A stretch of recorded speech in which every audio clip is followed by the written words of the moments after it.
అందుకే పాపం మీ మీద ప్రభుత్వం ఎందుకు చేయదంటే, we speak about the law of gravity.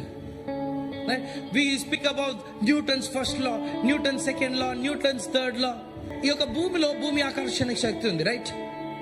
ఏమైనా పైకి తొలిలేసి కింద పడిపోతుంది. ఎందుకు? That is the law of gravity. ఒక భూమి ఆకర్షణ శక్తి ఒక పాప నియమం అనుకుందాం.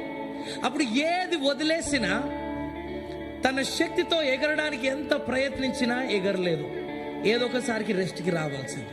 When you take over the atmosphere దాటి, ట్రోపోస్ఫియర్, స్ట్రాటోస్ఫియర్ ఇవన్నీ దాటి స్పేస్ లోకి ఎంటర్ అవ్వగానే వి చేంజ్ ద లా.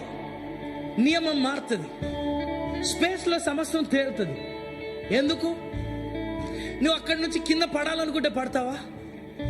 క్రీస్తు యేసునందు జీవమునిచ్చు ఆత్మ యొక్క నియమము ఇప్పుడు పాపము మరణముల నియమము నుండి నిన్ను విడిపించింది. You have escaped the gravity of the sin, the gravitational force of the sin. Now you have access the space. అర్థమవుతుందా? హల్లెలూయా. నువ్వు పడాలనుకున్న పడలేని స్థితిలోనికి దేవుడు నేను పెట్టి ఉన్నాడు. That is the law of the spirit of life. అది జీవమునిచ్చు ఆత్మ యొక్క నియమము. That is the confidence we have as a believers. Sin doesn't have power. అందుకే పాపం మీ మీద ప్రభుత్వం ఎందుకు చేయదంటే, ఆ నియమమును బట్టి, క్రీస్తు యేసునందు జీవమునిచ్చు ఆత్మ యొక్క నియమమును బట్టి. అందుకే ఆయన మనల్ని కొత్త నిబంధనకు సమర్థవంతమైన దాసులుగా చేసి ఉన్నాడు. Hallelujah. Come on, somebody bless the name of Jesus.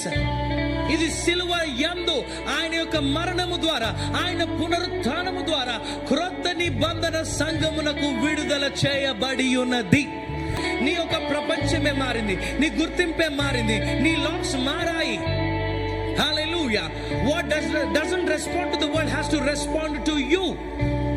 లోకానికి ఏమి ప్రతిస్పందించదో అది నీకు ప్రతిస్పందించాలి. Hallelujah. Because we function under different law. మనము ఇంకొక నూతనమైన నియమములో పని చేయించిన వారముగా ఉన్నాం. దేవుని నామానికి మహిమ కలుగును గాక.